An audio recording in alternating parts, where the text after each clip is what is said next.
Assalamualaikum everyone, this is Dr. Rabia Jawed and you're watching MedLife Diaries, Season 1, Your Guide to Future, Episode 1.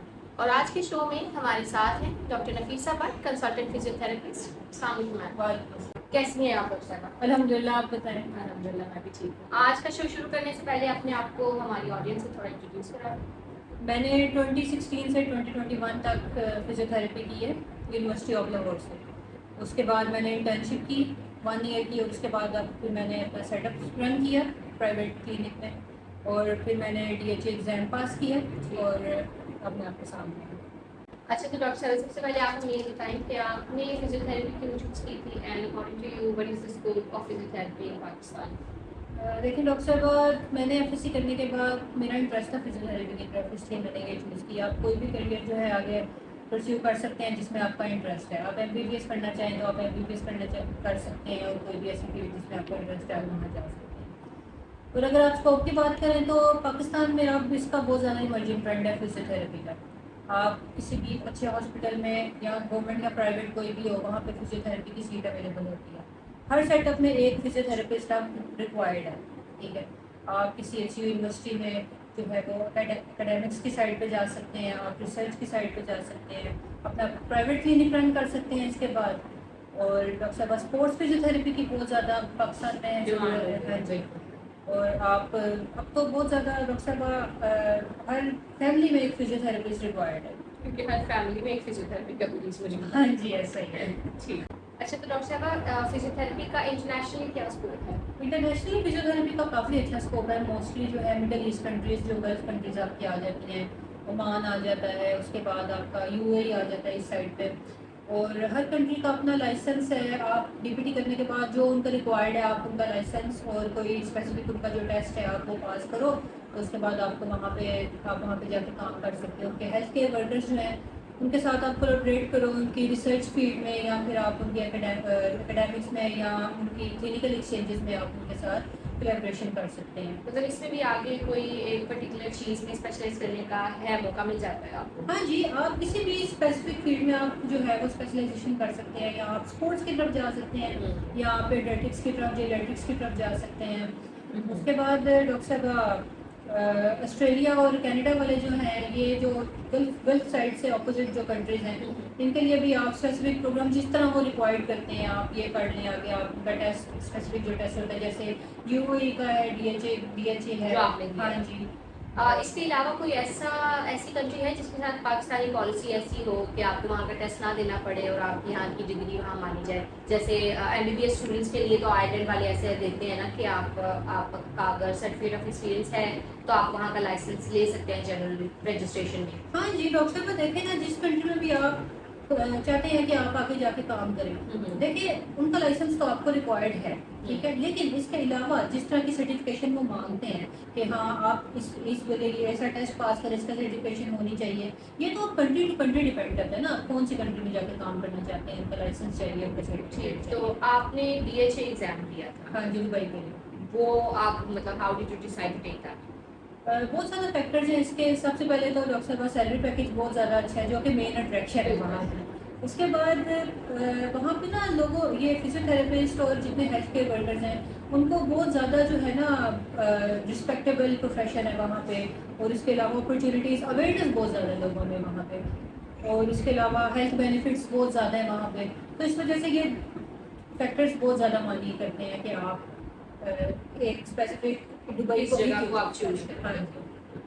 اچھا، تو doctor صاحبہ جیسے ابھی ہم نے بات کی ہے کہ ڈفرینٹ ایگزامس ہیں، سرٹیفکیشنس ہیں، تو ان کے لیے کیا ریکوائرمنٹس ہیں؟ مطلب جنرل سا ایک بتا دیں، باقی ڈیٹیل پھر ہم بعد میں بات کر لیں گے.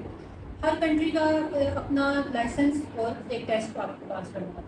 اس کے علاوہ اگر آپ آئلس کی بات کرتے ہیں تو گلف جو سائڈ ہے ہمارا UAE یا عمان وغیرہ، اس کے لیے آئلس ریکوائرڈ نہیں ہے. لیکن جو ہمارے دوسرے کنٹریز ہیں، UK کہہ لیں، کینیڈا کہہ لیں، اس کے لیے آئلس، ہمارے USA اس کے لیے آئلس ریکوائرڈ ہے. اس کے بعد اسپیشل ان کے ایگزامز اور لائسنس والے ایگزامز آپ کو ان کے پاس کرنا ہے. بس یہ ہے اس کے لیے. ٹھیک ہے. اور اس کے لیے آپ کو OET بھی چاہیے یا صرف آئلس ہی ہے جو چلتا ہے؟ جیسے کہ میں نے پہلے کہا کہ ہر کنٹری کی اپنی اپنی ڈیمانڈ ہے. تو آپ جس طرح وش کرتے ہیں کہ ہاں میں اس کنٹری میں جاؤں، جا کے کام کروں، جیسے فار ایگزامپل UAE ہے، اس کے لیے آپ کو آئلس ریکوائرڈ نہیں ہے، لیکن ان کے اسپیسیفک ان کے اسپیسیفک ریجنس کے اپنے ایگزام ہیں. فار ایگزامپل دبئی کا DHA ایگزام ہے, سعودیہ کا آپ کا ہارد ایگزام ہے, اور دوسرا ابو ظبی کا آپ کا MOH ایگزام ہے. تو آپ ان کے اسپیسیفک ایگزام پاس کرو, اور آئلٹس جو ہے وہ اس کے لیے ریکوائرڈ نہیں ہے. تو آپ نے DH ایگزام دیا ہے, اس کے بارے میں بھی پھر ہمیں ڈیٹیل ڈسکشن کرنی ہاں جی, چاہیے. اس کے اوپر تو بہت زیادہ ویسے ویورس کو بتانا چاہیے کہ کس طرح کیا کیا اس کی ریکوائرمنٹس ہیں ایگزام پاس کرنے کی. کیونکہ آپ کو آن لائن گائیڈنس مل جاتی ہے, لیکن جس کے پاس فرسٹ ہینڈ ایکسپیرینس ہو اس سے کسی چیز کا پتہ لگنا ایک الگ کی بات. ہاں جی, ایسا ہی ہے. تو پھر اس کے علاوہ are there any emerging trends in this field? ہاں جی, اب تو ڈاکٹر صاحبہ دیکھیے فزیو تھراپی کے پیشنٹس ایسے ہوتے ہیں جو کہ آپ مطلب خود چل کے آپ کے پاس ان کے لیے آنا مشکل ہوتا ہے. فار ایگزامپل اسٹروک کا پیشنٹ ہے, ٹھیک ہے, وہ ہر دفعہ آپ کی کلینک میں نہیں آ سکتا, ٹھیک ہے.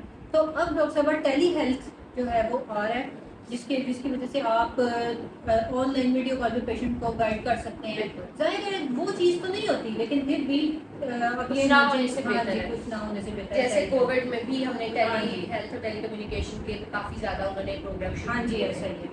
اس کے بعد یوگا, ہجامہ جس کو آپ کپل تھراپی کہتے ہیں, پنچر, ڈرائی نیڈلنگ, یہ علیحدہ علیحدہ بھی یوز ہوتے ہیں. لیکن جب آپ ان کو فزیو تھراپی کے ساتھ کولیب کرتے ہیں تو ریہیبلیٹیشن میں جو ہے وہ اسپیڈ آ جاتی ہے, ٹھیک ہے. پیشنٹ جو ہے وہ ریکوری اسپیڈ, اسٹفنس, جوائنٹ پین, یہ زیادہ جلدی وہ ہیل کرتا ہے, پیشنٹ ریکور کر جاتا ہے. تو اس کو اب کولیب کیا جا رہا ہے فزیو تھراپی کے ساتھ, کیونکہ اس کے بہت اچھے ریزلٹس آ رہے ہیں اس فیلڈ میں. تو اگر آپ سے میں اگر اپنے کوئی جونیئر یا اپنی کوئی بہن ادھر لے کے آتی ہوں, تو کیا آپ اسے ریکمینڈ کریں گی کہ وہ ڈگری کرے؟ میں تو ضرور ریکمینڈ کروں گی, کیونکہ اب دیکھا جائے نا ڈاکٹر صاحبہ, تو پہلے جو ہے نا لوور طبقہ ہمارا, ٹھیک ہے, چلو جو ایلیٹ کلاس ہے وہ تو چلو جا کے کروا لیتے ہیں, لیکن اب جو ہے پہلے MBBS اور آرتھوپیڈکس بھی ریکمینڈ نہیں کرتے تھے کہ آپ فزیو تھراپی کروائیں, لیکن اب ہر کر رہے MBBS اور آرتھوپیڈک بھی یہ اب ضروری ہو گیا, ٹھیک ہے. اگر آپ کو فار ایگزامپل آپ کو نی پین ہے, تو سب سے پہلا اب آپ کو مائنڈ میں آتا ہے کہ ہاں مجھے فزیو تھراپی کروانی چاہیے. اب وہ نہیں رہ گیا کہ آپ میڈیسن لو اور آپ لانگ ٹرم میڈیکیشن پہ چلے جاؤ, نی ریپلیسمنٹ ریپلیسمنٹ کرواؤ. نہیں, اب جو ہے نا بہت زیادہ اویئرنیس لوگوں میں آ رہی ہے, لوگوں کو پتہ چل رہا ہے کہ ہاں میں فزیو کرواؤں گا تو مجھے اس کے ریزلٹس ملیں گے. بالکل ٹھیک ہے. تو other than this do you have any advice for our juniors? میں تو ڈاکٹر صاحبہ یہ کہوں گی کہ یہ پروفیشن, اس کو پہلے کہا جاتا تھا کہ نہیں یہ نہیں کرنا چاہیے اسپیشلی لڑکیوں کے لیے, کیونکہ لڑکے تو جو ہے وہ پڑھ لیتے ہیں ہوم وزٹ وغیرہ, کیونکہ آپ کو پتہ ہے پاکستان میں ابھی لڑکیوں کے لیے اتنا نہیں ہے کہ وہ گھر گھر جا کے فزیو ہوم وزٹ کروائیں, لیکن کرنا چاہیے کیونکہ یہ رسپیکٹیبل پروفیشن ہے, اور کافی اچھا اس کا اب آگے نیکسٹ 5 to 10 ایئرس میں اس کی بہت اچھی اسکوپ آئے گا پاکستان میں, اور ان شاء اللہ تعالیٰ اللہ تعالیٰ خیر کرے گا, بہت زیادہ ایک ہو جائے گا پاکستان میں. تو آپ ڈاکٹر صاحبہ اب ہمارے ویورس کے لیے کوئی آپ کے پاس ایڈوائس, ابھی جن لوگوں نے FSC کے بعد ابھی چوز کرنا ہے یا سیکنڈ آپشن جو رکھنا چاہ رہے ہیں MCAT کے بعد کہ MBBS کے علاوہ وہ کیا چوز کر سکتے ہیں, تو ان کے لیے آپ کیا ایڈوائس دیں گے؟ لیکن ڈاکٹر صاحب آپ نے کوئی بھی فیلڈ چوز کرنی ہے اس کے بارے میں آپ کو پراپر ریسرچ پہلے کرنی پڑے گی, ٹھیک ہے, کہ آپ کر سکتے ہیں نہیں کر سکتے, کیونکہ فزیو تھراپی ایسی فیلڈ ہے جس میں آپ کو جو ہے گھر سے باہر نکل کے آپ کو دیکھنا پڑتا ہے کہ پیشنٹ کبھی کبھار آپ کے پاس چل کے خود نہیں آ سکتا. اسٹروک کا پیشنٹ ہے, کوئی بھی ایسا پیشنٹ ہے, CP چائلڈ ہوتے ہیں وہ آپ کے پاس نہیں آ سکتے, آپ کو ان کے پاس جانا پڑتا ہے. تو اگر آپ, کیونکہ بہت سارے بیریئرز آ جاتے ہیں اس میں, فیملی بیریئرز آ جاتے ہیں, کبھی کبھی نہیں الاؤ ہوتا, ٹھیک ہے, تو آپ کو پراپر اس کے بارے میں آپ کا مائنڈ سیٹ ایسا ہے آپ کر سکتے ہیں کہ نہیں کر سکتے. اور اس کے بعد پرسنل فیکٹر بھی ہیں, کچھ لوگ نہیں اتنا سوشلی اتنا اڈاپٹ نہیں کر پاتے. ہاں, اور it depends on your choice کہ اگر آپ کرنا چاہتے ہیں تو آپ ضرور کریں, اور ورک ہارڈ انف, اور ان شاء اللہ تعالیٰ اللہ تعالیٰ ہیلپ کریں. Thank you so much for taking your time out for us today, Dr. Nafisa, and inshallah I hope to see you in another video.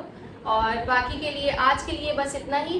اگر آپ کے پاس کوئی اور کویشچن ہے that you want to ask regarding DPT, what is DPT, how do you choose it, and what are the different exams, یا اگر آپ کو کسی پرٹیکولر ایگزام کے بارے میں پوچھنا ہو تو please comment down below, or you can email us at the given ID. Thank you so much. اللہ حافظ.